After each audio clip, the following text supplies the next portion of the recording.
The subject of the talk is about the optimal breast surgical strategies after neoadjuvant chemotherapy. And neoadjuvant systemic therapy is a treatment which includes conventional chemotherapy, hormone therapy, targeted and non-biological therapies. It is administered preoperatively to premenopausal or postmenopausal patients with breast cancer, and it is equivalent to postoperative therapy regarding disease-free and overall survival effect. It's a valuable tool for the assessment of safety and efficiency of emerging treatments, study of tumor biologic behavior, because the tumor is there when you're administering the therapy, whereas if you give the therapy postoperatively, in the adjuvant setting, you don't have any tumor to assess the effect of therapy. That's the theory. And it also increases resectability and decreases operative morbidity by downstaging the primary and downstaging the axillary disease. The goals of surgical therapy after neoadjuvant treatment are resectability of locally advanced and inflammatory breast cancers, and timely systemic treatment of patients in high risk for metastasis. That's one. The second one is breast conservation therapy in patients otherwise requiring a mastectomy, where there was unfavorable tumor to breast volume ratio. Improved cosmetic result in patients undergoing breast conservation, and decreased extent of axillary surgery, decreased morbidity in patients with regional disease. In some of those, we can avoid the axillary dissection altogether. Who can it be administered to? To everybody who is a candidate for adjuvant therapy. Investigations before neoadjuvant treatment should include local staging with mammography, breast and axillary ultrasound, dynamic breast MRI, evaluation of macroscopic growth pattern and size, and multifocal or multicentric disease origin is best achieved with an MRI scan, as well as tissue biopsy, guided biopsy from the primary, other foci, and placement of markers in the primary, other foci, any suspicious axillary lymph nodes that could be traceable after the completion of therapy, even in patients where there is no residual disease. Histological diagnosis and molecular staging of the cancer is absolutely essential. Systemic staging in symptomatic patients determined by their clinical and laboratory findings. According to the NCCN guidelines, chest and abdomen CT or PET-CT are indicated for patients with stage 3 disease and above. Also, totally implantable venous access devices can be inserted for central venous access, and there needs to be assessment from a clinical psychologist. We shouldn't forget that it's important to identify if there is a hereditary cancer syndrome, to get the patients in contact with a plastic surgeon to discuss reconstruction options, and to have a proper multidisciplinary team assessment and planning of all further therapy. So how the thing evolved was that the neoadjuvant therapy was originally used for people not even able to tolerate a mastectomy, where the tumor extent was very big.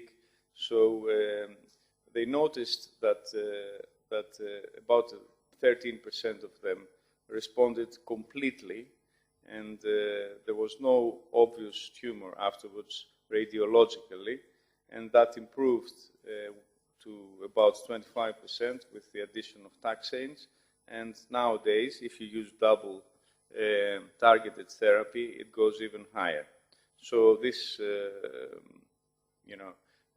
complete response is found to have increased disease-free and overall survival compared to patients that undergo conventional adjuvant therapy. It is a significant prognostic factor, and it has been accepted as a criterion for fast-track approval of new treatments by the FDA.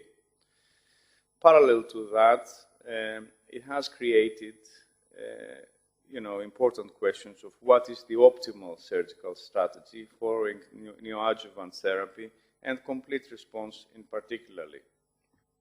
Of course, there are some indications for mastectomy, in patients where there is difficulty in evaluating any residual disease following neoadjuvant treatment.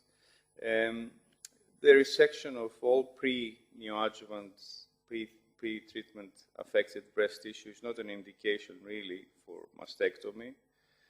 Extensive microcalcifications or extensive DCIS components could be an indication for mastectomy, and of course, patient choice.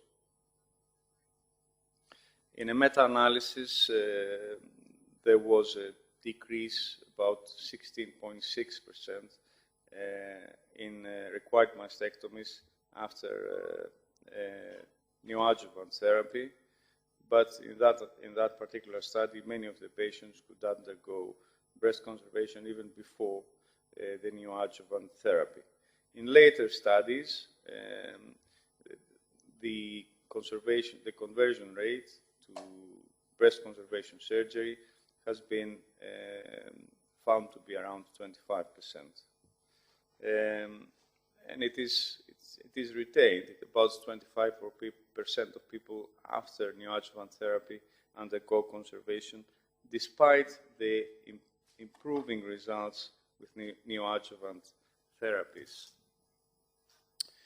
How do we select those patients for breast conservation? It is dependent on anatomical and biological characteristics of the tumor and of the downstaging achieved. Generally, high tumor grade, ER negative and HER2 positive basal molecular type status respond well to neoadjuvant treatment, whereas ER positive, HER2 negative, well-differentiated tumors are less likely to respond as well.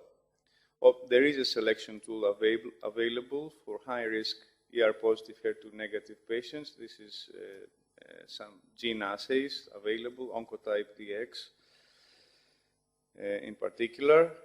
And there was a question as to whether lobular cancer responds worse than intraductal cancer to neoadjuvant treatment, but after adjustment of the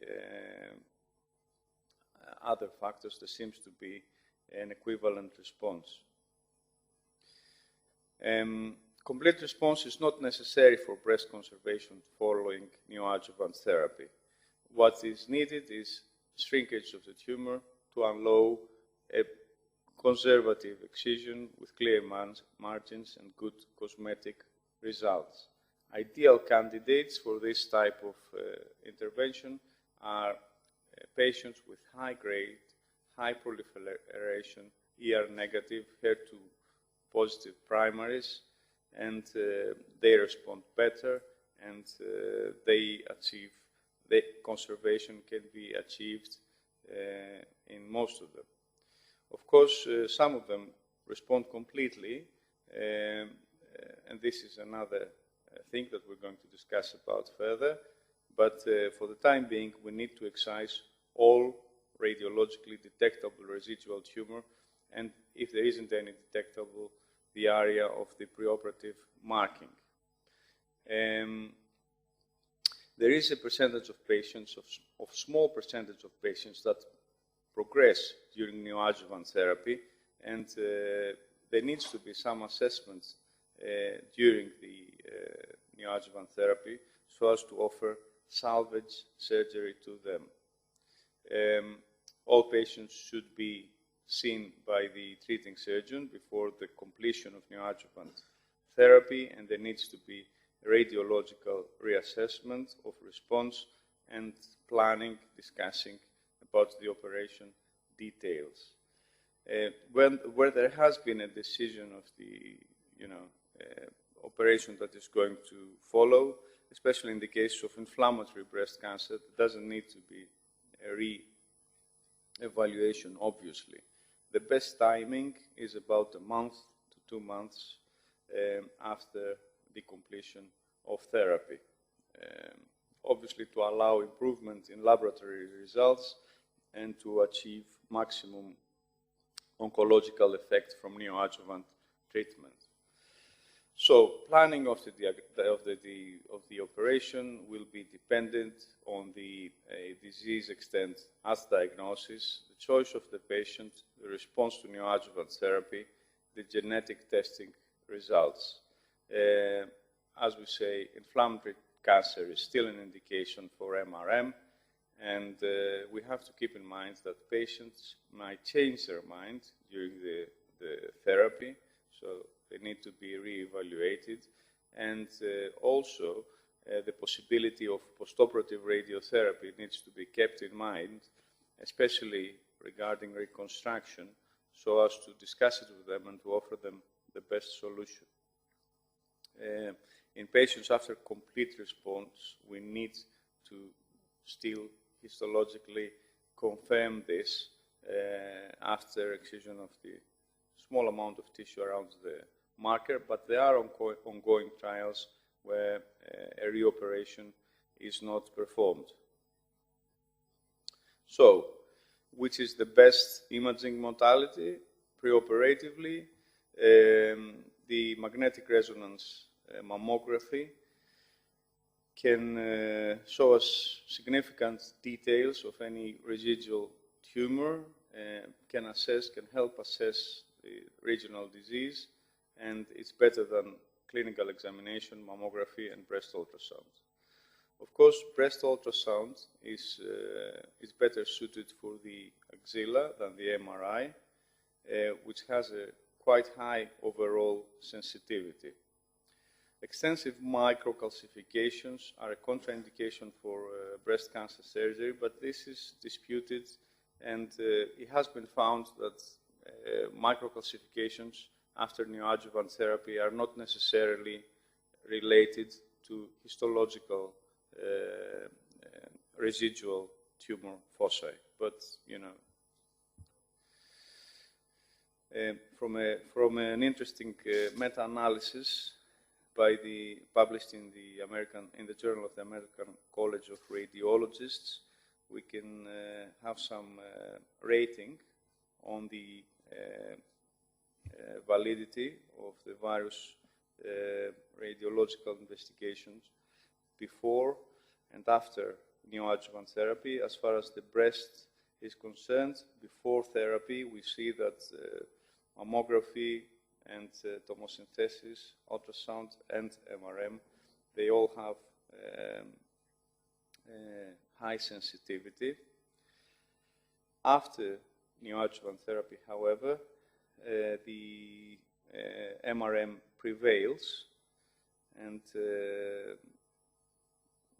still, ultrasound is quite sensitive, and mammography, depending on characteristics of the primary and the density of the breasts. As far as the axilla is concerned, we see that the ultrasound scan is a more reliable examination from the beginning, and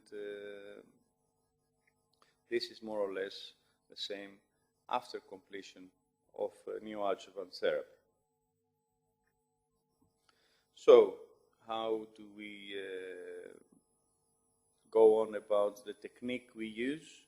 We excise all residual disease, and many times residual disease is non-palpable, so we need to mark any radiologically evident residual disease. Can be achieved either with single guide wire, or some people put 2 guide wires, put the lesion in brackets, or with intraoperative ultrasound with radio isotope traces or seeds.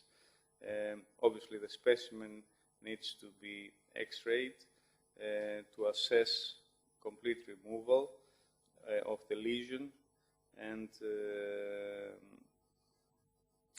cavity biopsies are also recommended. There doesn't seem to be any need to excise all originally affected tissue. However, all residual disease should be excised. This is some radiological findings.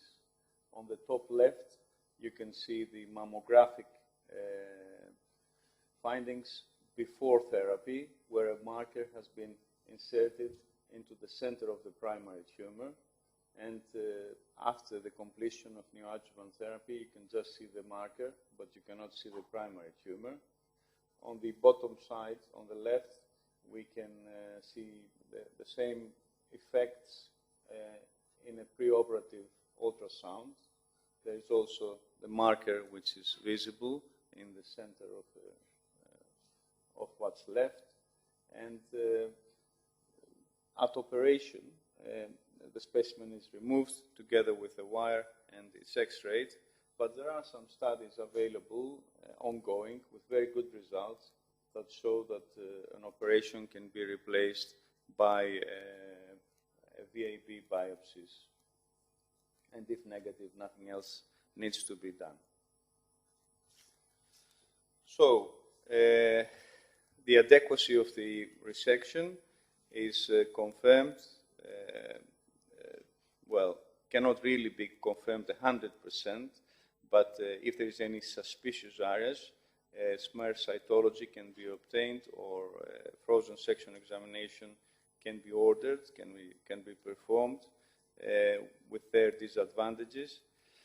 The cavity needs to be marked with clips to facilitate postoperative radiotherapy guidance, and a good pathology examination is necessary, and that will assess any residual disease extent and type, the resection margins, the lymph node status, if there is extracapsular extension, etc.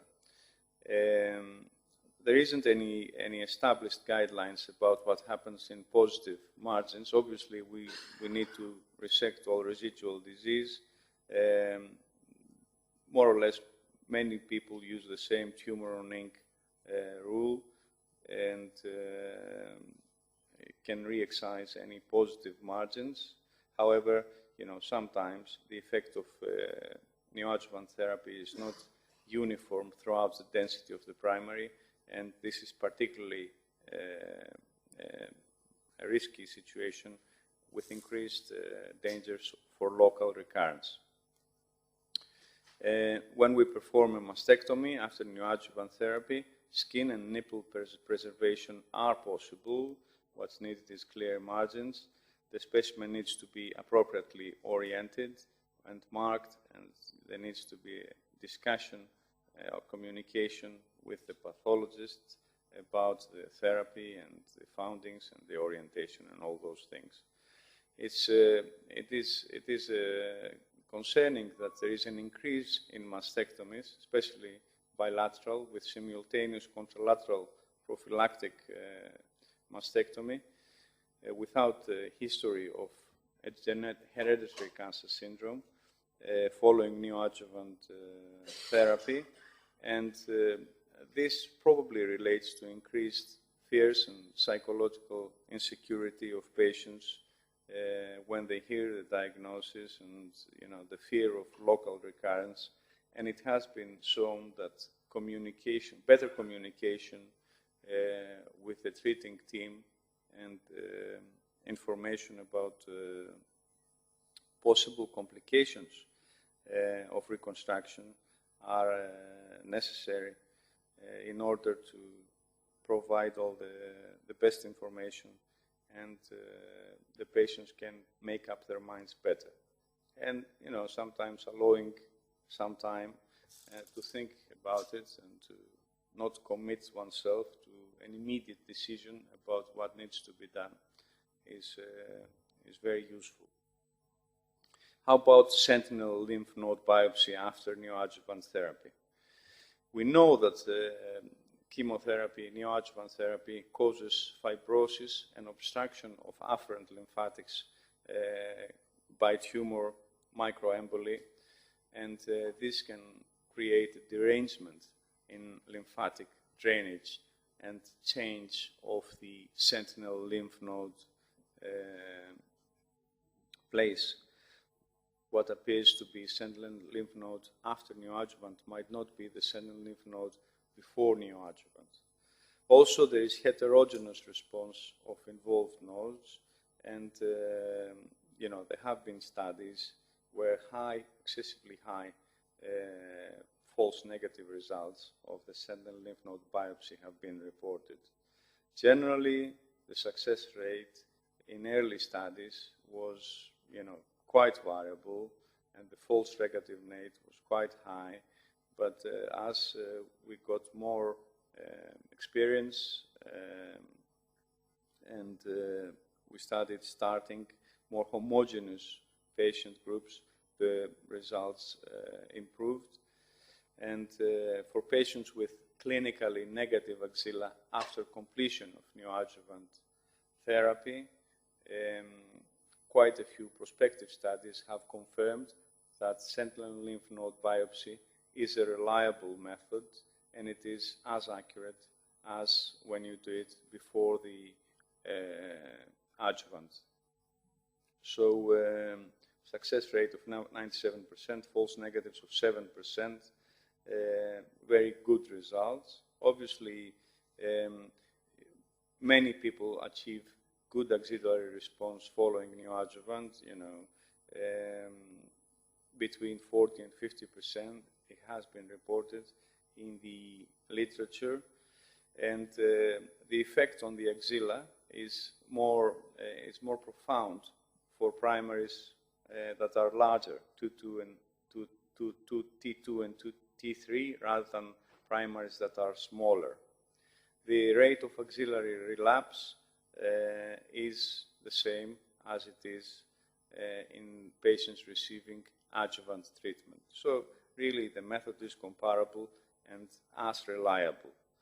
If we performed the sentinel lymph node biopsy before the neoadjuvant therapy, obviously that has the advantage of better planning and avoiding the treatment in patients with negative axilla. But it needs a secondary evaluation which has high false negative results.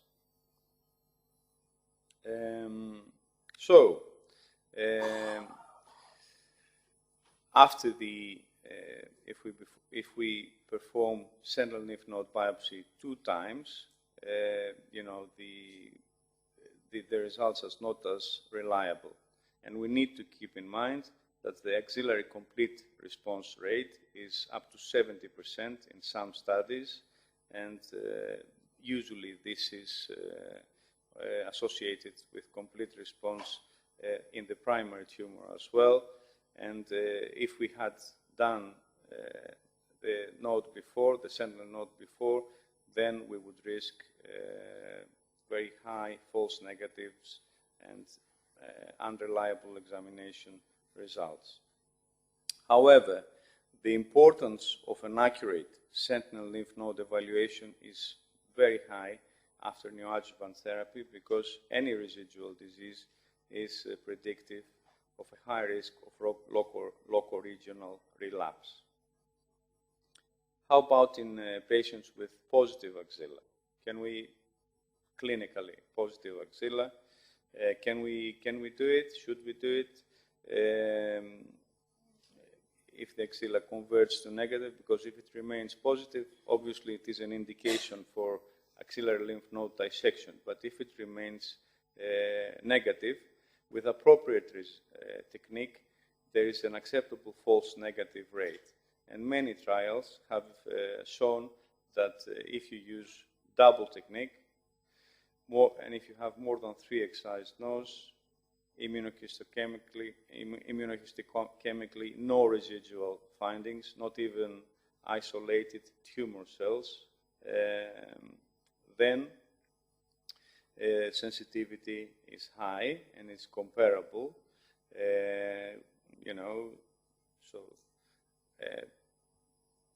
Perfect technique, immunohistochemistry, identification of at least 3 sentinel nodes, and if you have a negative result, you can avoid axillary lymph node dissection in about 50% of patients who had previously positive axillary disease and converted to negative with neoadjuvant therapy. So this is very important.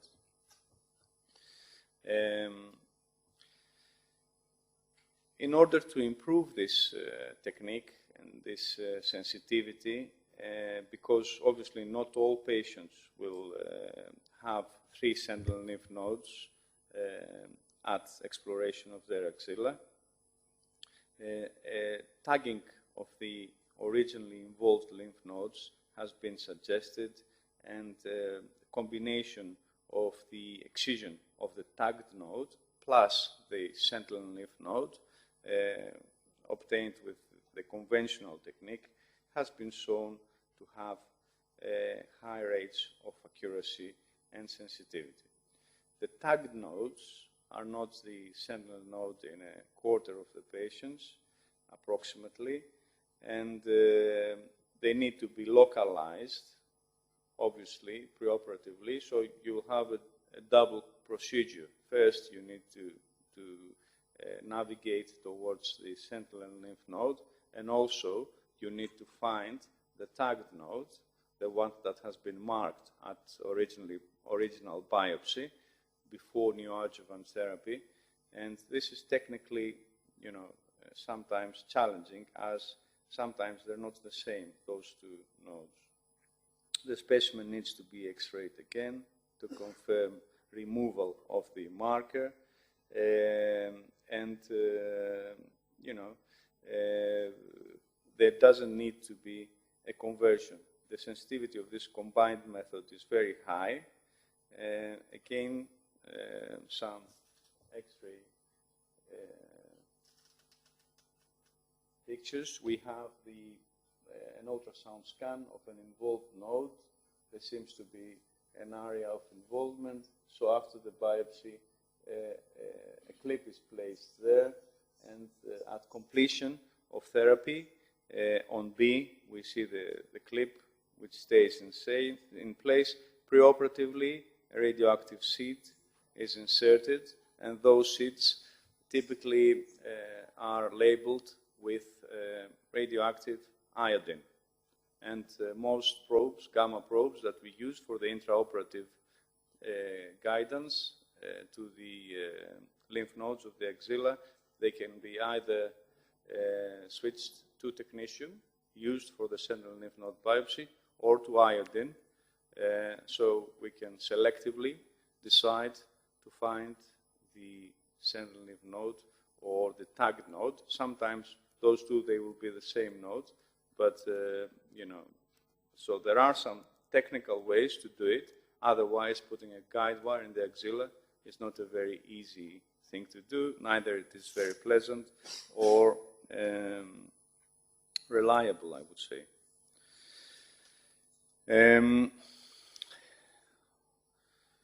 Obviously, if we can omit axillary lymph node dissection, this is the best thing to do because it has high morbidity.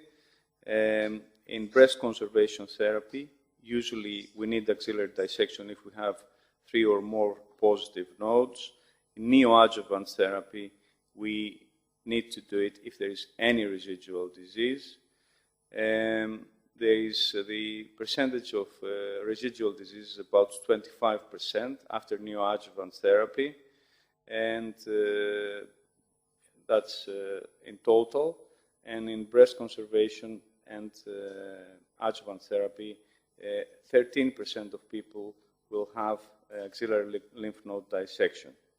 So, if we have complete response after neoadjuvant therapy, which is quite high, and we have appropriate staging of the axilla post-therapy, we can avoid axillary lymph node dissection.